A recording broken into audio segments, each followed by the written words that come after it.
أعوذ بالله من الشيطان الرجيم بسم الله الرحمن الرحيم وليستعفف الذين لا يجدون نكاحا حتى يغنيهم الله من فضله والذين يبتغون الكتاب مما ملكت أيمانكم فكاتبوهم إن علمتم فيهم خيرا وآتوهم مما لله الذي آتاكم ولا تكرهوا فتياتكم على البغاء إن أردنا تحصنا لتبتغوا عرض الحياة الدنيا ومن يكرهن فإن الله من بعد إكراههن غفور رحيم وَلَقَدْ أَنزَلْنَا إِلَيْكُمْ آيَاتٍ مُبَيِّنَاتٍ وَمَثَلًا مِنَ الَّذِينَ خَلَوْا مِن قَبْلِكُمْ وَمَوْعِظَةً لِلْمُتَّقِينَ صدق اللہ العظیم۔ معزز سامعین، بزرگوں، پیارے بھائیوں، سننے والی خواتین، مائیں اور بہنیں، کل گزشتہ آپ حضرات کی خدمت میں یہ بات عرض کر رہا تھا کہ اسلام کے اندر غلامی کا تصور کیا ہے، اور جو دنیا کی قومیں اس مسئلے کو لے کر کبھی کبھی آواز اٹھاتی رہتی ہے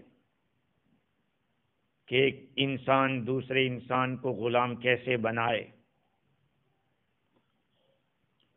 تو یاد رکھیں اسلام میں اس کا تصور بہت اونچا ہے۔ غلاموں کے ساتھ کیسا سلوک کیا جائے اور کیا معاملہ کیا جائے ان کے ساتھ، بڑی تفصیلی تعلیمات نبی اکرم صلی اللہ علیہ وسلم سے منقول ہیں۔ چنانچہ حضور اکرم صلی اللہ علیہ وسلم کا ارشاد ہے، ان اخوانکم خدمکم جعلہم اللہ تحت ایدیکم، یہ تمہارے بھائی تمہارے خادم ہیں، اللہ تعالیٰ نے ان کو تمہاری ماتحتی میں رکھا ہے۔ فمن کان اخوہ تحت یدہ فَلْيُطْعِمْهُ مِمَّا يَأْكُلْ وَلْيُلْبِسْهُ مِمَّا يَلْبَسْ، تو جس کی ماتحتی میں ایمان والا بھائی یا کوئی اس کا غلام ہے تو اس کو کھلاوے اس میں سے جس کو وہ کھاتا ہے، اس کو پہنائے اس میں سے جس کو وہ پہنتا ہے۔ وَلَا تُكَلِّفُوهُمْ مَا يَغْلِبُهُمْ، اور ان کو مکلف نہ بنائے، ان کو حکم نہ دے ایسی بات کا جو ان کی طاقت کے باہر ہو۔ فَإِن كَلَّفْتُمُوهُمْ مَا يَغْلِبُهُمْ فَأَعِينُوهُمْ، پھر اگر تم نے ان کو ایسی بات کا حکم دے دیا ہے جو ان کی طاقت کے باہر کی بات ہے، تو پھر تم ان کی مدد کر دیا کرو، ان میں ہاتھ بٹا دیا کرو۔ یہ ہے حضور اکرم صلی اللہ علیہ وسلم کی تعلیمات۔ اللہ ہمیں معاف فرمائے۔ میرے عزیزو، یہاں تک اپنی نظروں سے دیکھا کہ بہت بڑے بڑے مالدار لوگ اپنی اولاد کے ساتھ بھی فرق کرتے ہیں، اپنے لیے اعلیٰ قسم کے چاول لیتے ہیں اور بچوں کے لیے گھٹیا قسم کے، مزدور کام کرنے والوں کے لیے ادنا قسم کا کھانا اور اپنے لیے اعلیٰ قسم کا کھانا۔ اسلام کی تعلیمات تو یہ ہے کہ جو تمہاری ماتحتی میں ہے، جس کے تم مالک بنے ہوئے ہو، جس کو تم بیچ سکتے ہو، اس کو بھی تم اسی میں سے کھلاؤ جس کو تم کھاتے ہو، اسی سے پہناؤ جس کو تم پہنتے ہو، اور طاقت سے باہر کا حکم مت دو۔ اور بھی واقعات ہے صحابہ کرام کی زندگی میں، انہوں نے غلاموں کے ساتھ کیسا سلوک کیا۔ ایک صحابی ہے ابو الہیثم رضی اللہ تعالی عنہ، ان کو آپ صلی اللہ علیہ وسلم نے اسیران جنگ میں سے ایک اسیر بطور غلام دیا کہ تم لے جاؤ، اور نصیحت فرمائی کہ اس سے نیکی کا سلوک کرنا۔ ابو الحسین غلام کو لے کر گھر گئے، بیوی کو کہا کہ ہاں حضرت صلی اللہ علیہ وسلم نے مجھے یہ غلام دیا ہے، اور ساتھ میں یہ وصیت بھی کی ہے کہ حسن سلوک کرنا۔ بی بی نے کہا کہ اس نصیحت پر پورا عمل تم کیوں کر سکتے ہو، سوائے اس کے کہ اس غلام کو آزاد کر دو۔ چنانچہ اس صحابی رضی اللہ تعالی عنہ نے وہ غلام اسی وقت آزاد کر دیا۔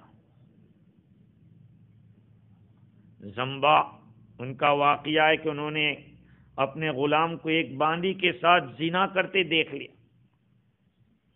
ان کا غلام ہے، وہ کسی باندی سے زنا کر رہا تھا، غلام کو پکڑا اور اس کی ناک کاٹ ڈالی۔ یہ غلام حضور اقدس صلی اللہ علیہ وسلم کی خدمت میں حاضر ہوئے،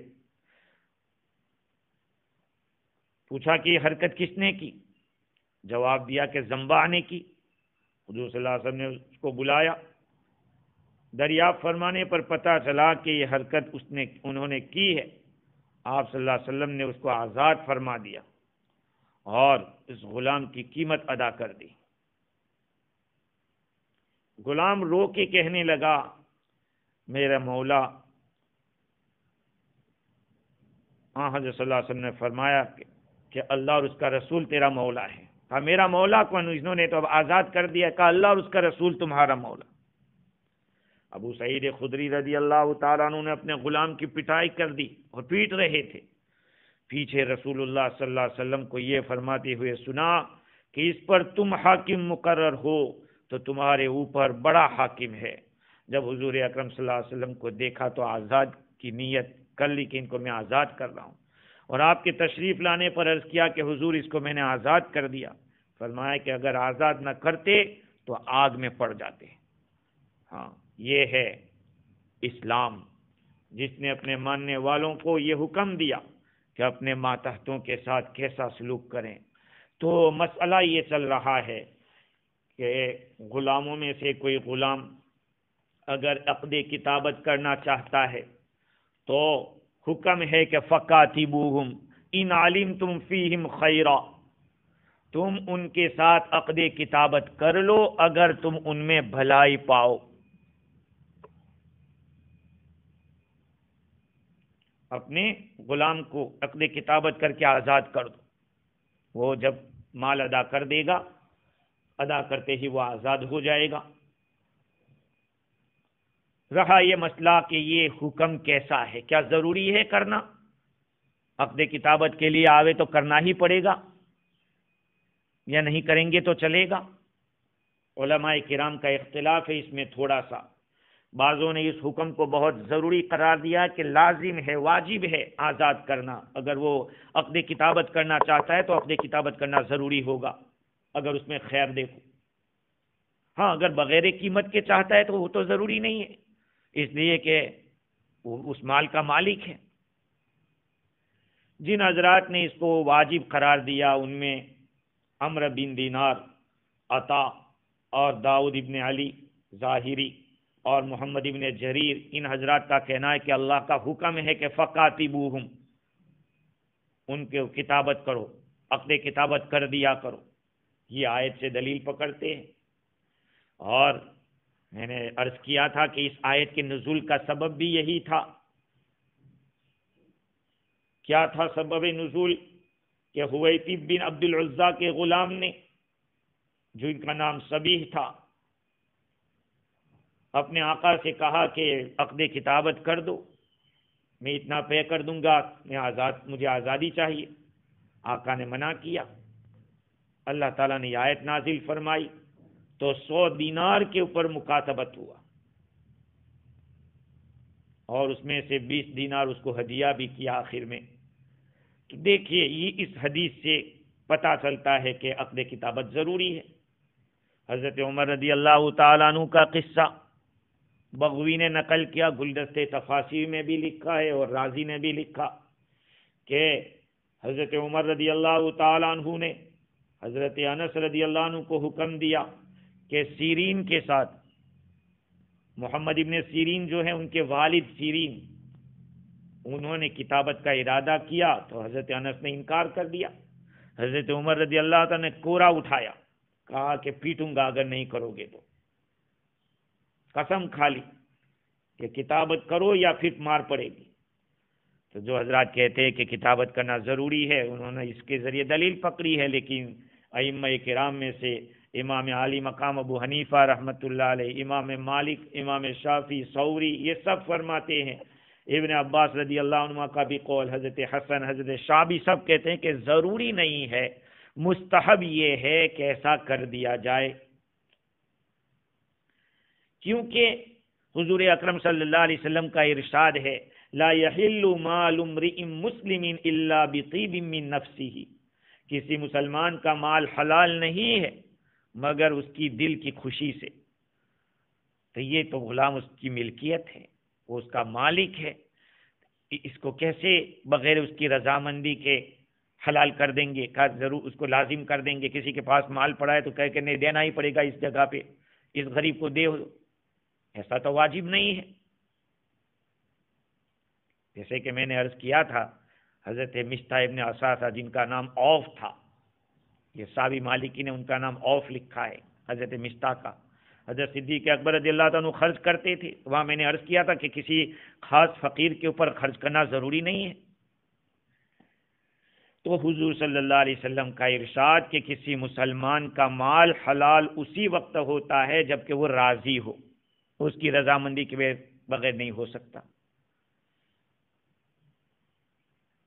اب سوال ہو سکتا ہے کہ غلام ہے، اس کا مال ہے، اب اس مال کو مال کے ذریعے بیچ رہا ہے، اپنے غلام کو کہہ رہا ہے کہ اتنا پیسہ دے اور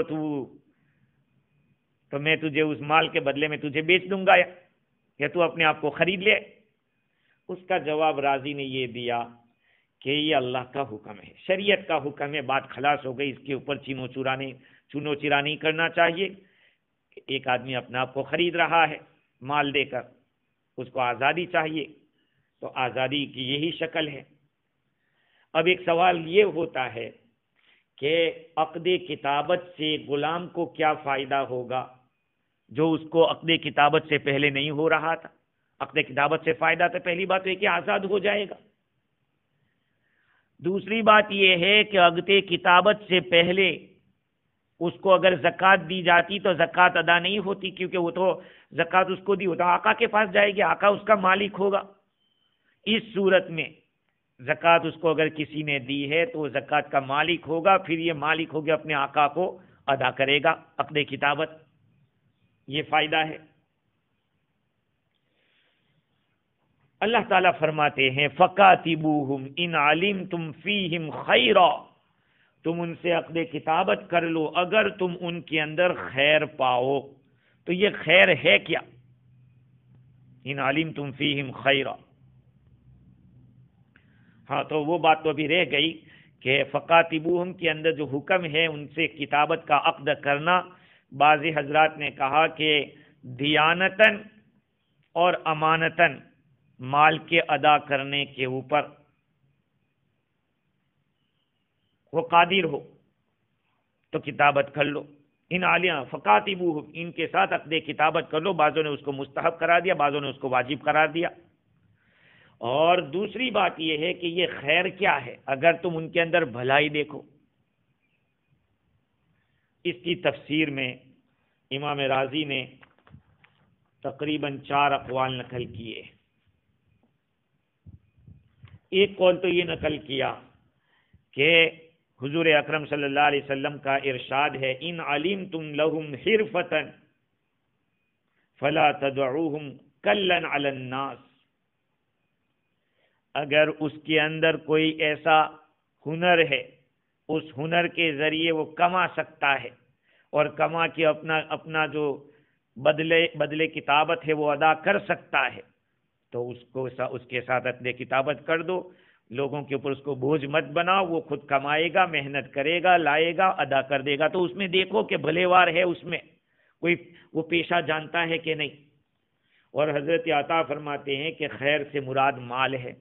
بہت سارے لوگ مال کی برائی کرتے ہیں کہ مال دنیا بری چیز ہے، بہت بری چیز ہے۔ دنیا بری چیز نہیں ہے، دنیا کا ہو جانا بری چیز ہے، ورنہ مال اچھی چیز ہے۔ ہاں، قرآن مجید میں حق سبحانہ و تعالی نے مال کو فضل بھی قرار دیا ہے اور اللہ تعالیٰ نے اس کو خیر بھی قرار دیا ہے۔ اس لیے جو محنت کر کے کما کے کھا رہے ہیں، اپنے ماں باپ کا، اپنی اولاد کا پیٹ پال رہے ہیں، وہ اچھے ہیں ان لوگوں کے مقابلے میں جو دوسروں پر بوجھ بنتے ہیں۔ تو خیر سے مراد مال، قرآن مجید میں اللہ تعالیٰ فرماتے ہیں کتب علیکم اذا حضر احدکم الموت ان ترک خیرا الوصیہ، تمہارے اوپر جب موت کا وقت آ جائے اور کچھ خیر چھوڑی ہو تو وصیت واجب ہے۔ خیر سے مراد مال ہے۔ فَإِذَا قُضِيَتِ الصَّلَاةُ فَانتَشِرُوا فِي الْأَرْضِ وَابْتَغُوا مِنْ فَضْلِ اللَّهِ، جب جمعہ کی نماز مکمل ہو جاوے تو زمین کے اندر پھیل جاؤ اور اللہ کے فضل کو تلاش کرو۔ یہ اللہ کا رزق ہے، اللہ کا مال ہے، اس کو تلاش کرو۔ اور دوسرا قول ابن سیرین کا ہے، وہ یہ ہے کہ خیر سے مراد وفاداری اور سچائی، اس کے اندر دینی صلاحیت۔ حضرت حسن فرماتے دینی صلاحیت، ایسا نہ ہو کہ کما تو رہا ہے لیکن پورا پے نہیں کر رہا ہے، امانت داری اس کے اندر نہیں ہے، سچائی نہیں ہے۔ ہاں تم ان میں سچائی دیکھو، وفاداری کو دیکھو تو پھر مکاتبت کر لو۔ اور چوتھا قول امام شافعی رحمت اللہ علیہ کا یہ ہے کہ خیر سے مراد کمانے کی طاقت اور امانت داری، اس لیے کہ کتابت کا مقصود کیا ہے؟ عقد کتابت کا مقصود یہ ہے کہ غلام کو آزادی ہو اور آقا کو مال مل جاوے۔ اور مال ملے گا کیسے؟ جب کمائے گا تو اور امانت داری سے کام کرے گا تو۔ مقصد اسی سے حاصل ہو سکتا ہے کہ کسوب ہونا چاہیے، کمانے والا ہونا چاہیے، اور جو مال ملا ہے اس میں امانت داری سے ادا کرنے والا ہو، ضائع کرنے والا نہ ہو۔ اگر دونوں شرطیں مفقود ہو جاوے یا دونوں میں سے ایک مفقود ہو جاوے تو پھر بقول امام راضی کے کتابت کرنا مستحب نہیں۔ اور جن لوگوں نے خیر سے مراد مال لیا ہے اس قول سے، ان لوگوں کے اس قول سے امام راضی نہیں ہے۔ ہاں، کیونکہ قرآن نے یہ کہا ہے کہ ان علمتم فیہم خیرا، ان علمتم لہم خیرا نہیں، ان کے پاس مال دیکھو یا مال دیکھو تو کر دو، نہیں، ان علمتم فیہم خیرا۔ یہ فیہم خیر کا لفظ اس وقت بولا جاتا ہے جس کے اندر اچھے اخلاق ہو، دینی صلاحیت ہو، مال ہو، اس کے لیے تو فیہم نہیں کہتے، لہم کہتے ہیں۔ اور دوسری بات یہ ہے کہ اگر اس کے پاس مال ہوگا تو پھر اس کا تھوڑی ہوگا، وہ تو آقا کا ہوگا۔ ابھی اپنے کتابت نہیں ہے، پھر مال آیا کہاں سے اس کے پاس؟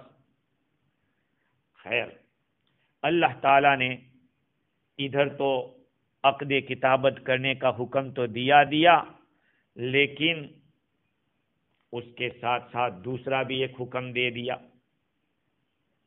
وہ کیا؟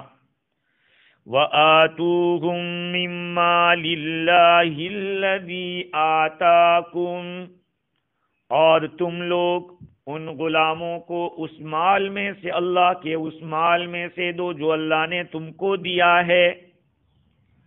وَآتُوهُم مِّن مَّالِ اللَّهِ الَّذِي آتَاكُمْ، یہ دوسرا حکم دیا۔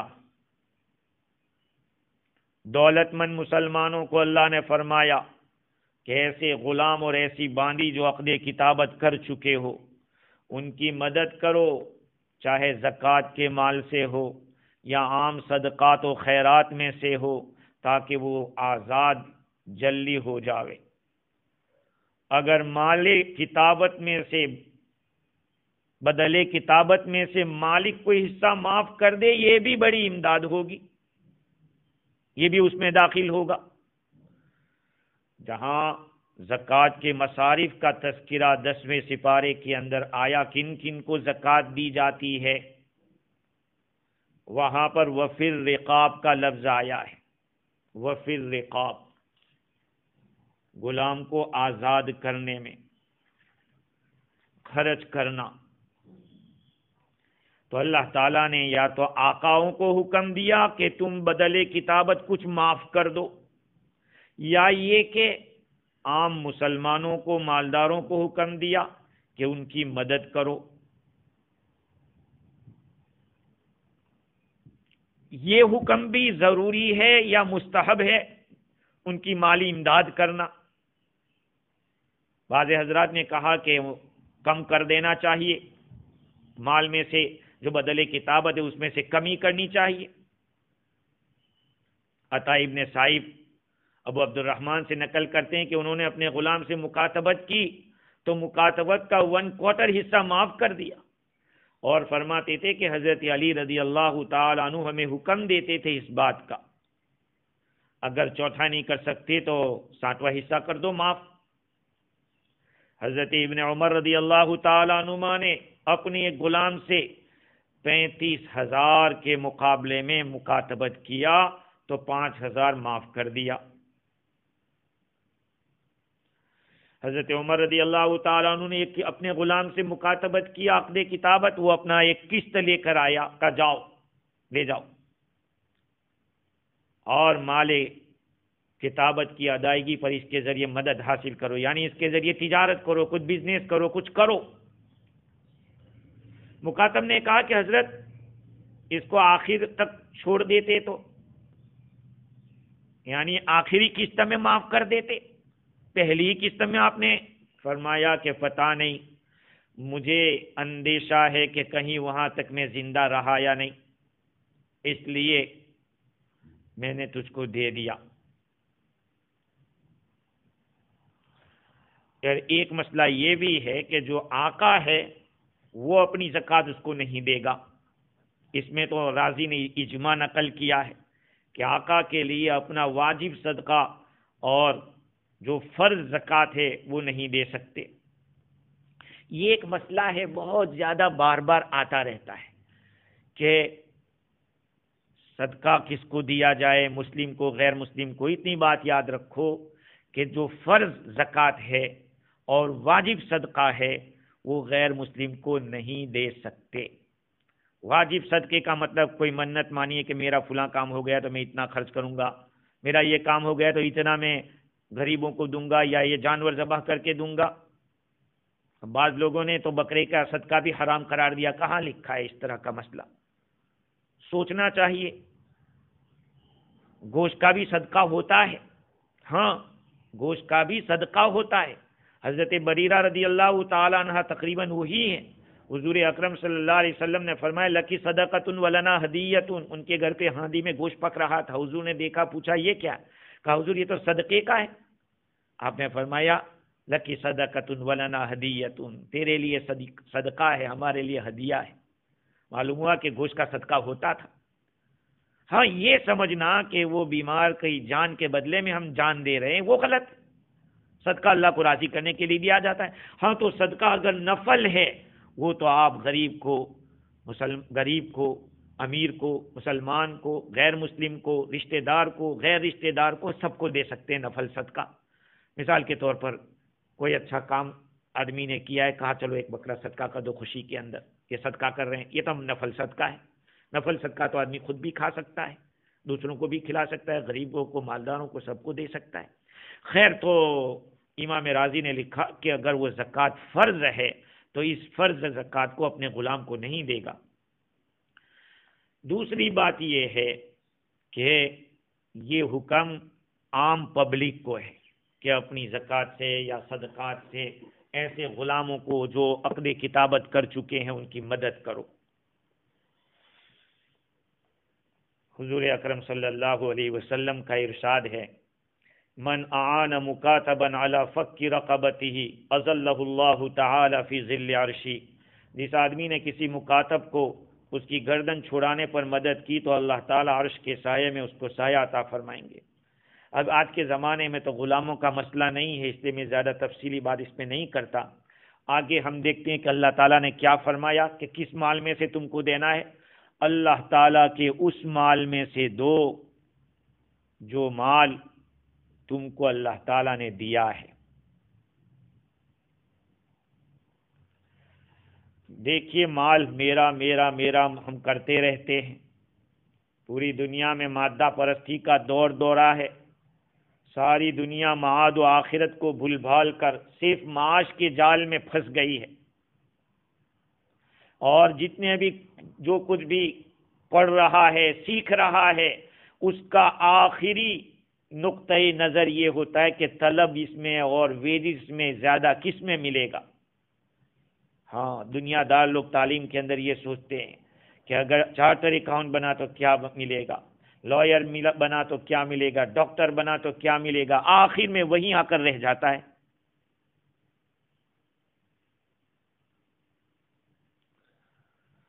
اور یہ ایک مستقل فن بن گیا معاشیات کا، لوگ اس کو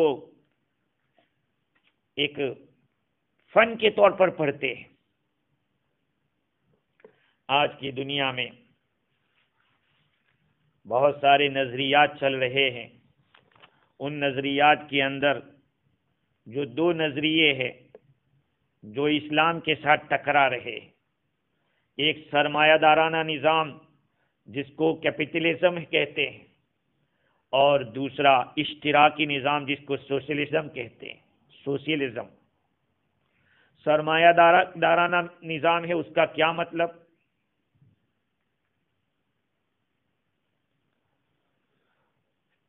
سرمایہ دارانہ نظام کا مطلب ہے شخصی ملکیت۔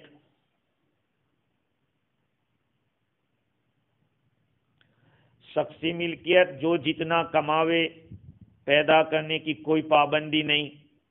اس نظام میں بھئی آدمی جتنا کمائے وہ اس کا ہے، کوئی پابندی نہیں۔ اس نظام میں خرابی کیا ہے؟ ذرائع آمدنی پر تو پابندی نہیں، حکومت کا مقرر کردہ ٹیکس دے دو، ہر ایک کو لائسنس دے دیا جاتا ہے، چاہے کام کیسا ہی گندا کیوں نہ ہو۔ کوئی شراب بیچ کر کماوے ٹھیک ہے، کوئی لوٹری چلا کر کماوے ٹھیک ہے۔ مطلب یہ ہے کہ کوئی اپنی دولت جس طرح سے چاہے خرچ کرے، کوئی قدغن نہیں۔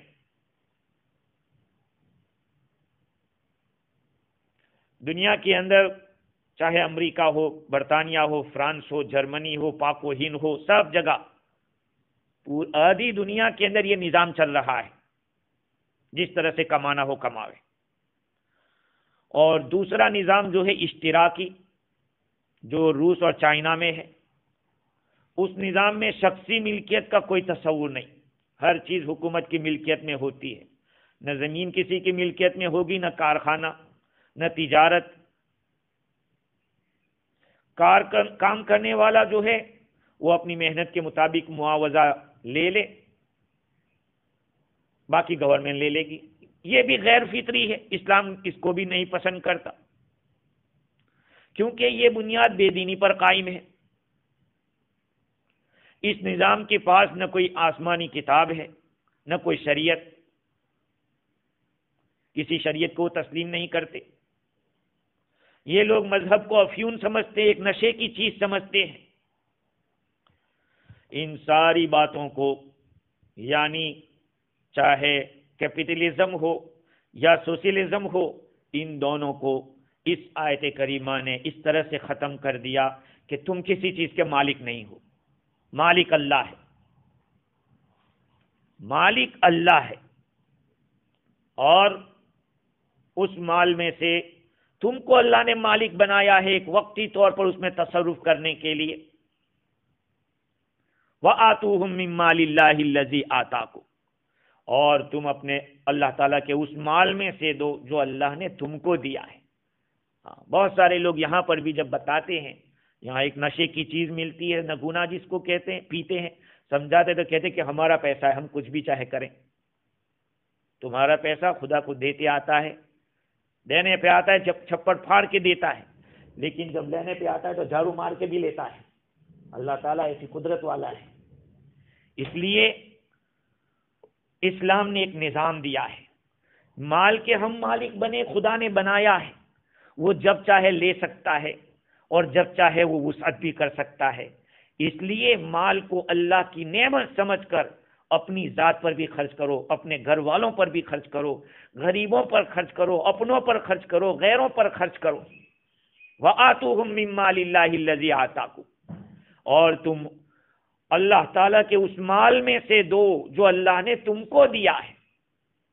قربان جائے ایسی شریعت کے اوپر۔ آگے اللہ تعالیٰ نے مال کمانے کا جو غلط طریقہ رائج تھا اس زمانے کے اندر، اس کو ختم کیا۔ وَلَا تُكْرِهُوا فَتَيَاتِكُمْ عَلَى الْبِغَاءِ، اور تم اپنی باندیوں کو زنا پر مجبور مت کرو۔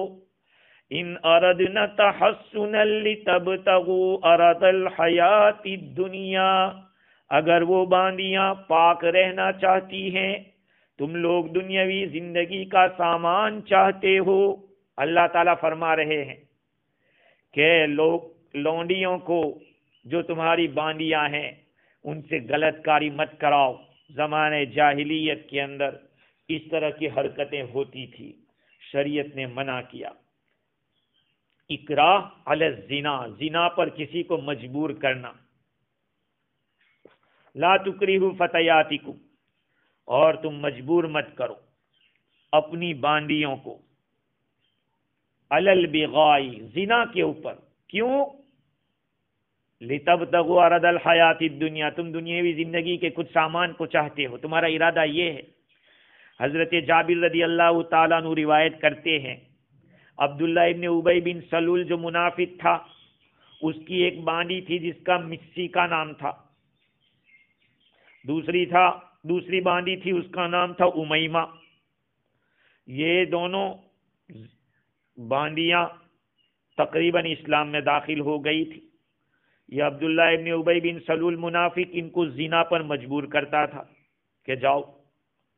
حضور اکرم صلی اللہ علیہ وسلم کو شکایت کی تو یہ آیت کریمہ نازل ہوئی۔ ابن ابی حاتم نے سدی کے حوالے سے نقل کیا کہ عبداللہ ابن ابی کی ایک باندی تھی جس کا نام معاذہ تھا۔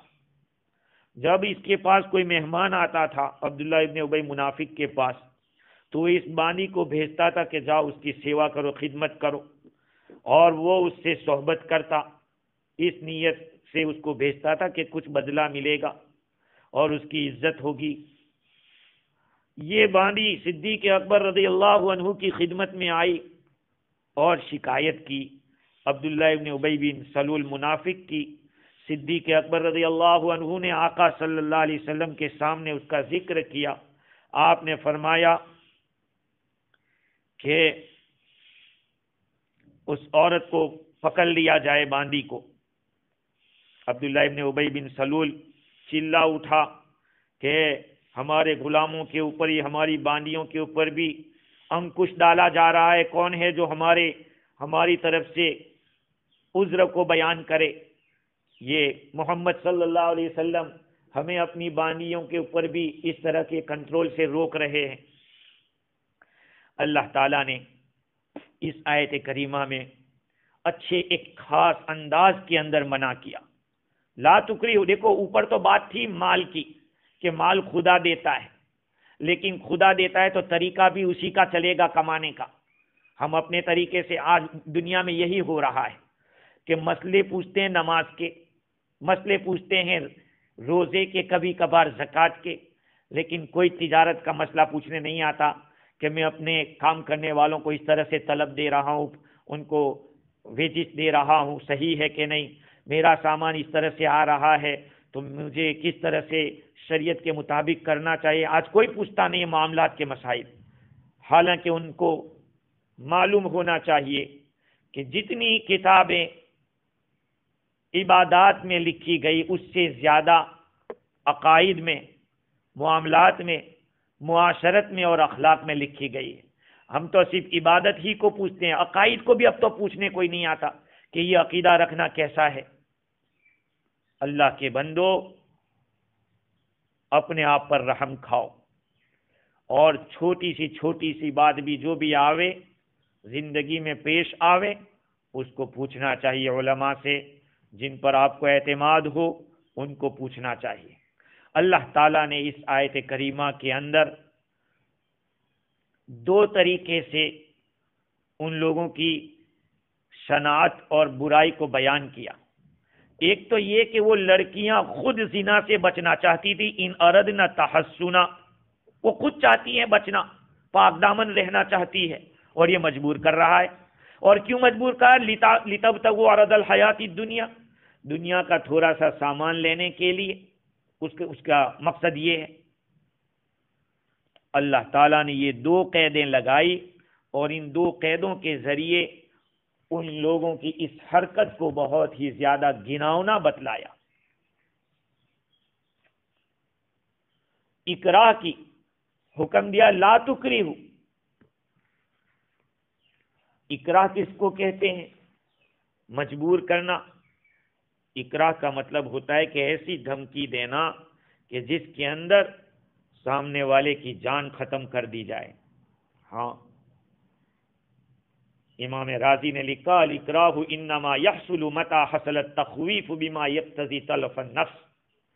چھوٹی موٹی دھمکی کہ پٹائی کروں گا یا یہ کروں گا، کھانا بند کر دوں گا، یہ سب اکراہ میں داخل نہیں ہے۔ اور رازی نے لکھا کہ زنا کے اوپر مجبور کرنے کا حال ایسا ہے جیسے کلمہ کفر پر مجبور کرنا۔ یہاں باندیوں کا تذکرہ ہے، فتیاتکم، لیکن آزاد عورتوں کے ساتھ بھی جبر کرنا منع ہے۔ دیکھو، میں نے پہلے بھی کہا تھا کہ اسلام کے اندر رضامندی سے زنا کریں وہ بھی جرم ہے، اور زبردستی کرے وہ بھی جرم ہے۔ ہاں، اسلام کی سزا نافذ ہو کے رہے گی۔ خیر، تو خصوصی طور پر یہ عبداللہ ابن ابی بن سلول جو منافق تھا، اس کے بارے میں یہ آیت کریمہ نازل ہوئی ہے۔ حضرت علی رضی اللہ تعالی عنہ فرماتے ہیں کہ زمانے جاہلیت میں یہ لوگ اپنی باندیوں کو زنا پر مجبور کرتے، اور ان کا جو معاوضہ ملتا تھا، جو اجرت ملتی تھی، وہ لے لیتے تھے۔ اسلام میں اس سے روکا گیا۔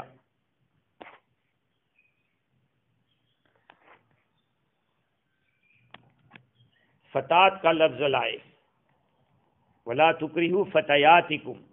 فتاتن جوان مرد کو کہتے ہیں، فتن کو، اور فتاتن جوان لڑکی کو کہتے ہیں۔ یہاں مراد باندی ہے۔ امتن نہیں کہا، ایمان نہیں کہا، اس لیے کہ یہاں نسبت بندوں کی طرف کی ہے۔ کسی کو تم اپنا غلام تو کہہ سکتے ہو، لیکن اپنا عبد نہیں کہہ سکتے، اپنی اما نہیں کہہ سکتے۔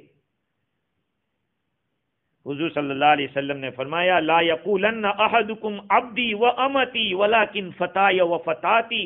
تم میں سے کوئی آدمی میرا بندہ نہ کہے کسی کو، یا میری بندی نہ کہے، یوں کہے کہ میرا غلام یا میری باندی۔ آپ صلی اللہ علیہ وسلم نے گویا کہ اس طرح کے الفاظ سے بھی منع کیا۔ خیر، اللہ تعالیٰ نے ان اردنا تحسنن کی جو قید لگائی ہے، وہ اس لیے نہیں کہ اگر وہ راضی سے رضامندی سے کرے تو ان کو کرنے دو، نہیں، یہ جن لوگوں کے بارے میں یہ آیت کریمہ نازل ہوئی، ان لوگوں کی جو عادت تھی اس عادت کو بتلایا کہ وہ بیچاری تو بچنا چاہتی تھی، اور یہ نکمے لوگ تھے جو اس کے اوپر مجبور کرتے تھے۔ اور اس کی شناعت اور برائی اور اس بات سے بڑھ گئی کہ اللہ تعالیٰ نے فرمایا کہ لِتَبْتَغُوا عَرَضَ الْحَيَاةِ الدُّنْيَا، تاکہ تم دنیاوی زندگی کا سامان حاصل کرو، یہ تمہارا مقصد ہے۔ اصل میں عربی زبان میں ان کا جو لفظ ہوتا ہے شرط کے لیے اور کنڈیشن کے لیے آتا ہے، اور ان جب آئے گا تو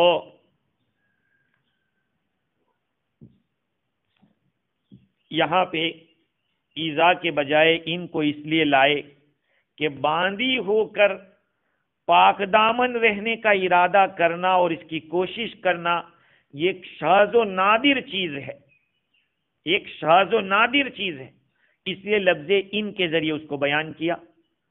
اور یہ بھی ہو سکتا ہے کہ ان لوگوں کے اکراہ کی انتہا کو بتلایا کہ یہ کیسے لوگ تھے کہ وہ خود بیچاری بچنا چاہتی ہے اور یہ ان کو مجبور کر رہے تھے۔ عرض الحیات الدنیا سے مراد لتبتغوا عرض الحیات الدنیا،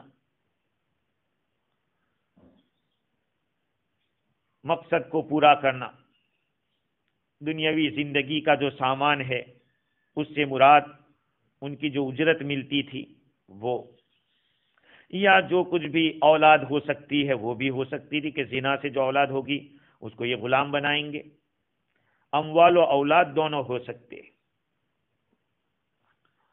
حضرت عبداللہ ابن عباس رضی اللہ تعالیٰ عنہ فرماتے ہیں کہ عبداللہ ابن ابی بن سلول کی ایک باندی تھی، وہ زمانے جاہلیت میں زنا کرتی تھی، تو اس سے زنا کی بہت ساری اولاد پیدا ہوئی۔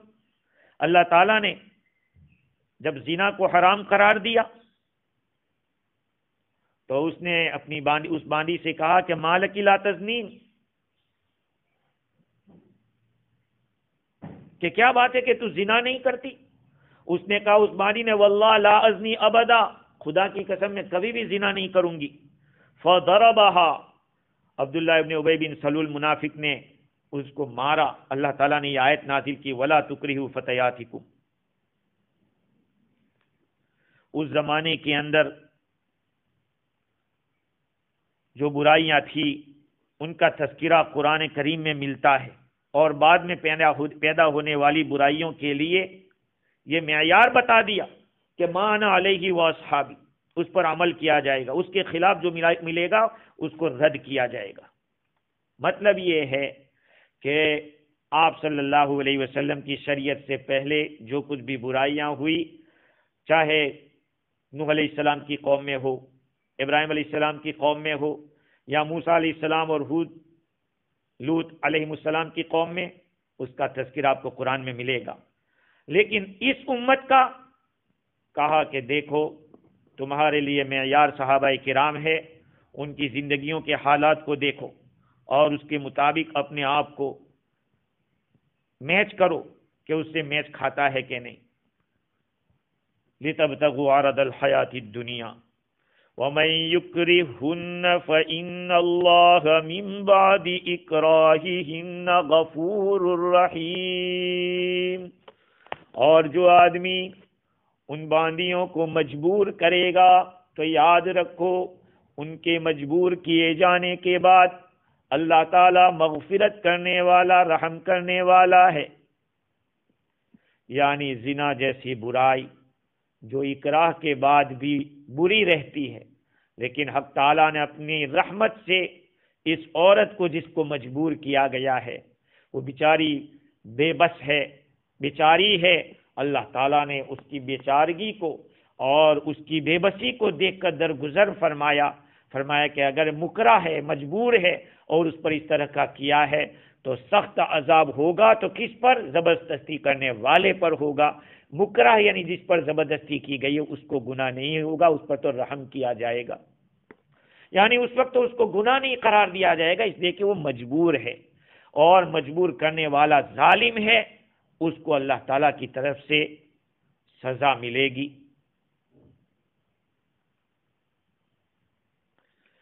اللہ تعالیٰ نے اس جگہ پر غفور الرحیم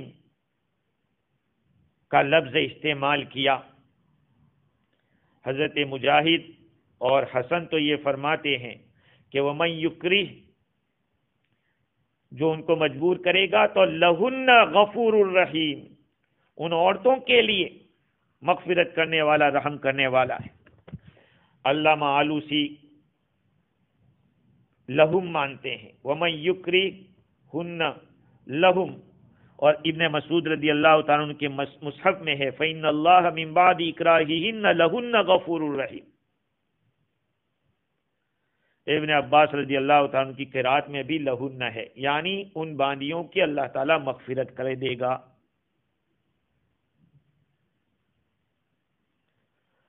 سوال یہ ہے کہ مغفرت کی ضرورت تو کب پڑتی ہے؟ جب گنہگار ہوتا ہے تو پڑتی ہے، یہاں تو اس کا گناہ نہیں ہے، پھر مغفرت کی ضرورت کیسے پڑی؟ یہ سوال ہوتا ہے۔ اللہ تعالیٰ نے غفور الرحیم، تو مغفرت کی ضرورت تو اس وقت پڑتی ہے جب کوئی گنہگار ہو۔ انہوں نے گناہ کیا نہیں، یہ تو مجبور تھی، اکراہ ہے، تو پھر ان کی پکڑ نہیں ہونی چاہیے، پھر مغفرت کی کیا ضرورت یہاں بیان کرنے کی؟ اس کا جواب یہ ہے کہ اگر کوئی یہ سوچ لے کہ اکراہ اتنا تگڑا اور مضبوط نہیں تھا اور عورت نے اس طرح کر لیا، تو ہو سکتا ہے کہ شریعت نے جس چیز کو اکراہ قرار دیا ہے اس سے کم درجے کی چیز ہے تو وہ ڈرے گی، اس لیے غفور الرحیم کا لفظ یہاں پہ لایا۔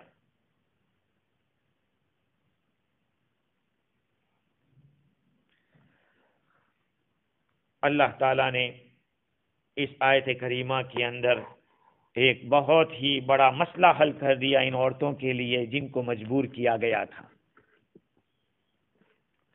آکے اللہ تعالیٰ نے بطور نصیحت کے اور عبرت کے ایک آیت بیان فرمائی۔ اللہ تعالیٰ فرماتے ہیں وَلَقَدْ أَنزَلْنَا إِلَيْكُمْ آيَاتٍ مُبَيِّنَاتٍ وَمَثَلًا مِّنَ الَّذِينَ خَلَوْا مِن قَبْلِكُمْ وَمَوْعِظَةً لِّلْمُتَّقِينَ، ہم نے تمہاری طرف واضح آیتیں اتاری ہیں اور تم سے اگلے لوگوں کا کچھ حال بھی بیان کیا ہے اور پرہیزگاروں کے لیے نصیحت بھی اتاری ہے۔ امام راضی نے لکھا کہ اس سورت کے اندر جو احکام اللہ تعالیٰ نے بیان کیے ہیں، قرآن مجید کو 3 صفات سے یہاں پر موصوف کیا ہے۔ 3 صفات، ایک وَلَقَدْ أَنزَلْنَا إِلَيْكُمْ آيَاتٍ مُبَيِّنَاتٍ، ہم نے تمہاری طرف ایسی آیتیں اتاری جو تفصیل کرنے والی، واضح کرنے والی ہیں، جیسے بِلِسَانٍ عَرَبِيٍّ مُبِينٍ فرمایا سورہ شعراء کے اندر۔